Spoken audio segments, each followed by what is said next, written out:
Hi guys, it's time for our lunch break musings for the day. Today I had a question after I saw a news brief about the Texas Democrats who have fled the state of Texas to prevent quorum from being held so that the Texas Republicans can re-gerrymander all of their districts to get rid of the Democrats and just make it GOP-led state all the way around, with Dumpy Pants, of course, supporting them 100%. And so I thought to myself, okay, let me look at my question I wrote down.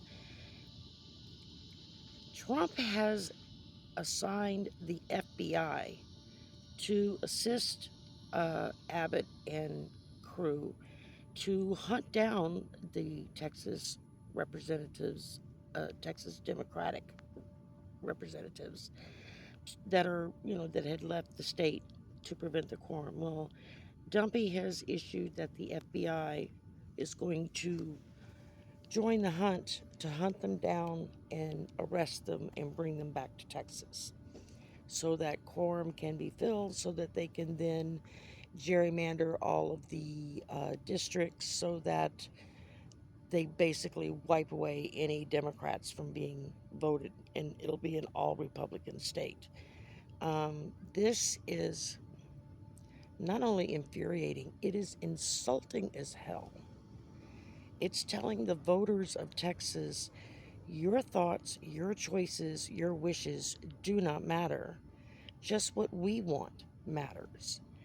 And they are just crooked enough and fraudulent enough to do it right out in the open. Now, I know a lot of the Dems are in Ohio, I think it is.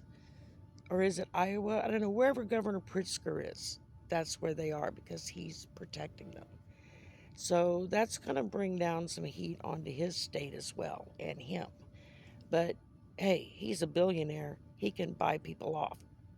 That's what billionaires do, right? At least all the ones that I've ever known. So I thought, okay, let's just draw some cards on this and see where are the Democrats at. What do the cards say about this? What's going to be done? So very interesting. First card out, Nine of Swords.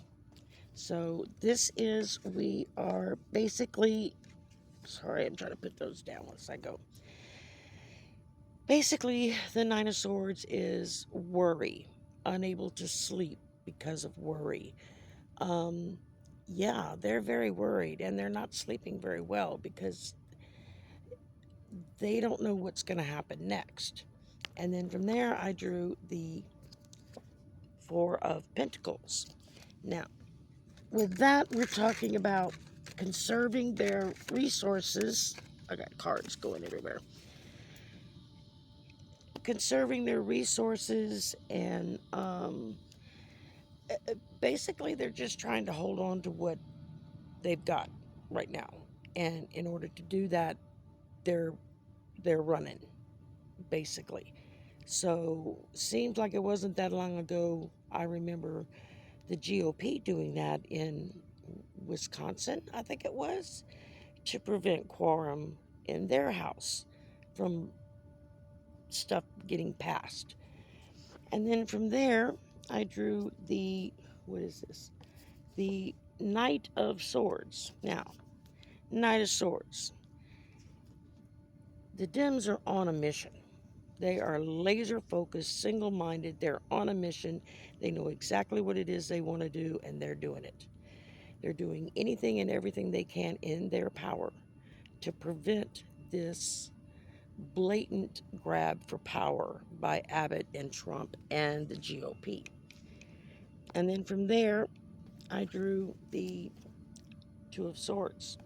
Now, the Two of Swords, you're looking at either side there. We're not making logical decisions. They're not able to look at this logically in a lot of respects because this is very passionate on both sides. Now, being a progressive, I believe in the passion of the Democrats and what they're doing is right. Being an intelligent enough, I can understand where the GOP thinks that they're right in their passion of what they're trying to do, except that the Democrats aren't the ones trying to take a power grab. It's the Republicans who are on this quest of absolute power, absolutely. And the only time they don't bother you is if you do what they say. So, next up from there, then I drew the King of Swords. Now we're talking about intelligent people, successful people, um, people whose wisdom in what they do and what they've been doing helps others, and they're more than willing to share that wisdom. So while these Texas Dems have run, and they're intelligent in their own rights, they're passionate, they're focused, they know what it is that they're trying to do. In the process of doing this, they are showing the rest of the country and the world that they're not going to stand still for an absolute power grab just because Dumpy Pants got his knickers in a knot because of South Park or whatever his excuse is. Who knows? And just a little sidebar here, I think he's really pissed off because the new job report came out and it showed a marked decline in the amount of jobs added last month. And when you look at the real numbers, I just found out, and I did not know this, that they don't count for the job numbers, they don't count agricultural workers. So they're not counting all the people that have either been snatched, kidnapped, arrested without due process, or who are just in hiding to try to prevent being snatched and kidnapped and sent to some godforsaken country that doesn't have a democratic bone in their body. So they're not including those numbers in their jobs report. If they were, it would put Trump in the negative of jobs created last month. It would be negative, a negative number, not a positive number. That's how hard that the farming industry has been hit. And they seem to want to think that, oh, well, we're going to have machines that are going to come in and do this work, or we're going to hire these lily white teenage boys that are going to come in and do this work. Are you fucking serious? How many teenage boys do you know who grow up thinking that they're superior to everyone else that's going to get out there and pick shit in the field? Ain't going to happen. I'm telling you, it ain't going to happen. And the machines, AI, can't do a lot of this work because there are a lot of things that are grown, food and fruit and whatnot, that can't be picked by machine. I didn't know this either. I just learned this today as well. If it's picked by machine, the machine damages the plant so that it can't reproduce for the next season. Or if it does reproduce for the next season, it's in a very, very limited amount, not nearly what they normally would get. There are a lot of these fruits and vegetables that have to be picked by hand because of the delicacy of the moment when you're picking them. And it requires hand picking. I didn't realize that either. And I grew up in the South. I grew up around farmers. And I used to wonder, well, why don't they use their machines to just go pick all that stuff? Some stuff you can do with machines, absolutely.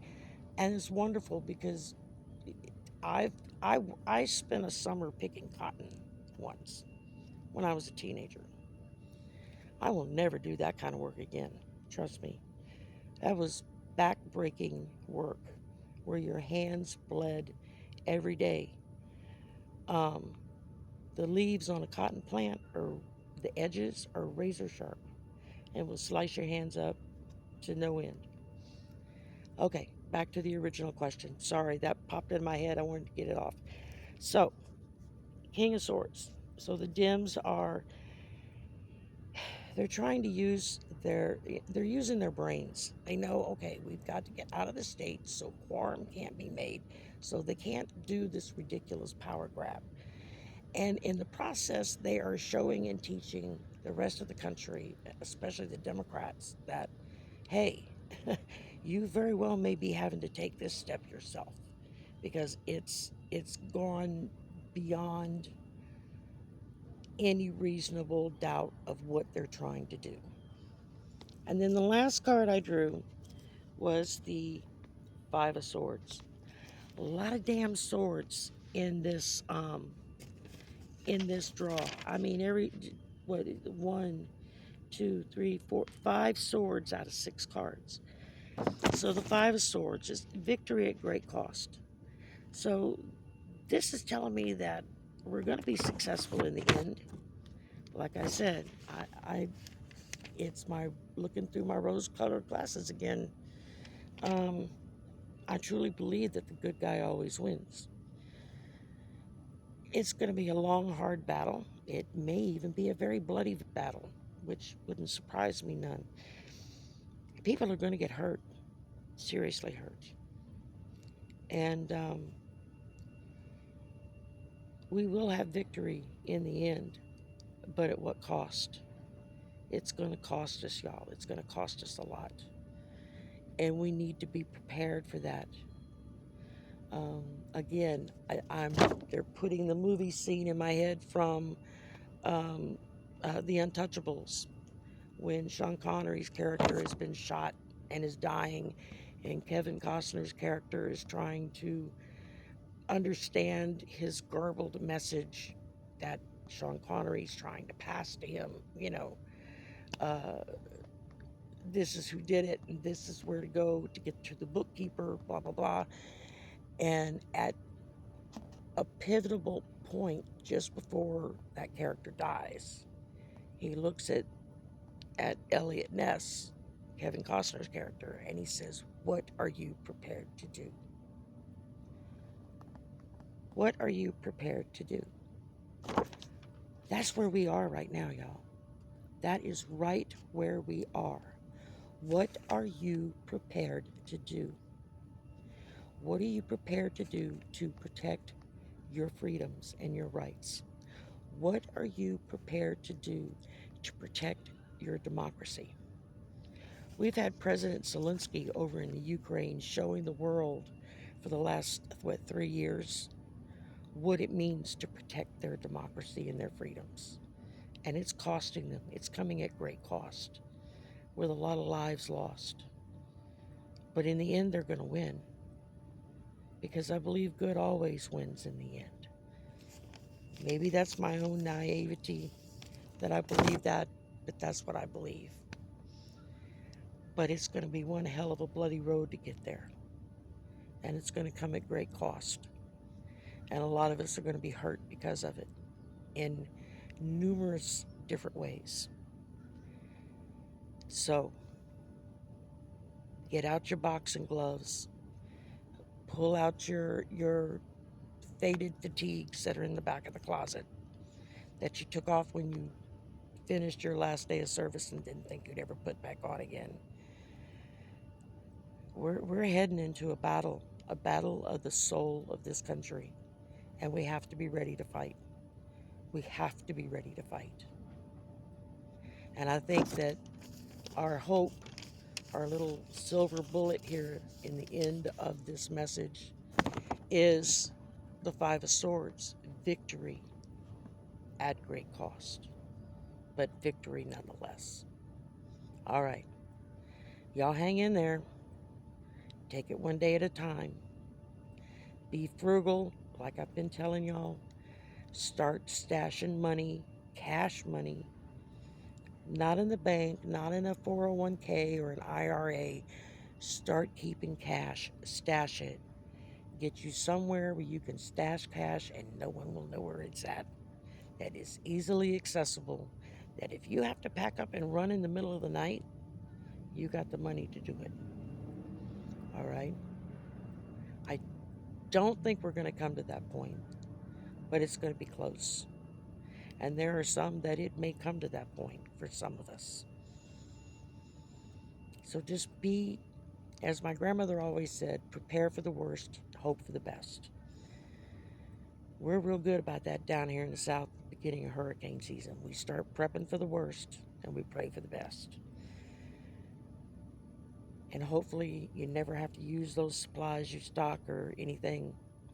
But if you do, Lord have mercy, are you awfully damn glad that you prepared for it? It can make the difference between life or death. So y'all prepare. Don't be caught unawares. Be vigilant. Be aware of what's going on. You don't have to saturate yourself in the news. Don't do that. You've got us doing that for you and letting you know what's going on. And even at that, I don't watch the news nearly as much as I used to. I just can't anymore. I just can't. It's ripping my soul in two. So, be aware. At least have the salient facts about it and be aware of what's happening. And prepare yourself to fight to the death if necessary for your freedoms. Our founding fathers had to do it. Looks like now we're going to have to do it all over again. All right. Y'all have a good day. We'll talk tomorrow. Bye for now.